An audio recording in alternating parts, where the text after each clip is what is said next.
എസിന് capital punishment നൽകണമെന്ന് 2012 സംസ്ഥാന സമ്മേളനത്തിൽ ഒരു യുവ നേതാവ് ആവശ്യപ്പെട്ടിരുന്നതായി മുതിർന്ന CPM നേതാവ് പിരപ്പൻകോട് മുരളി. എസിനെ മാരാരിക്കുളത്ത് തോൽപ്പിച്ചത് 2 കേന്ദ്ര കമ്മിറ്റി അംഗങ്ങളും ഒരു സംസ്ഥാന സമിതി അംഗവും ചേർന്നാണെന്നും മുരളി മീഡിയ വണ്ണിനോട് പറഞ്ഞു. 2012 തിരുവനന്തപുരം സമ്മേളനത്തിലായിരുന്നു എസിന് ക്യാപിറ്റൽ പണിഷ്മെന്റ് നൽകണമെന്ന ചർച്ചയിൽ പങ്കെടുത്ത പ്രതിനിധി ആവശ്യപ്പെട്ടതായി വിവരം പുറത്തുവന്നത്. അന്നത്തെ യുവ നേതാവ് M. സ്വരാജ് വിമർശിച്ചുവെന്നായിരുന്നു റിപ്പോർട്ടുകൾ. പാർട്ടി ഇത് തള്ളിയിരുന്നു.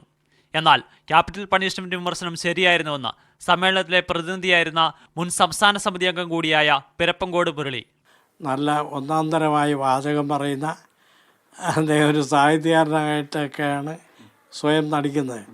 അദ്ദേഹം പറഞ്ഞു, ഈ പാർട്ടിക്കകത്ത് വിഭാഗീയത വളർത്തുന്ന എസിനെ പോലുള്ള എസ് അച്യുതാനന്ദനെ പോലുള്ള ആളുകൾക്ക് ക്യാപിറ്റൽ പണിഷ്മെൻറ്റ് ആണ് കൊടുക്കേണ്ടത്, അതിന് പാർട്ടി തയ്യാറാവണം എന്ന് പ്രഖ്യാപിച്ചത് ഞാൻ എൻ്റെ ചെവി കൊണ്ട് കേട്ടതാണ്.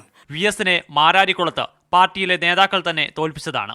2 സെൻട്രൽ കേന്ദ്ര കമ്മിറ്റി അംഗങ്ങളും ഒരു സംസ്ഥാന സമിതി അംഗവും ചേർന്നാണ് അവിടുത്തെ പാർട്ടിയെ ഉപയോഗിച്ചിട്ട് എസിനെ തോൽപ്പിച്ചത്.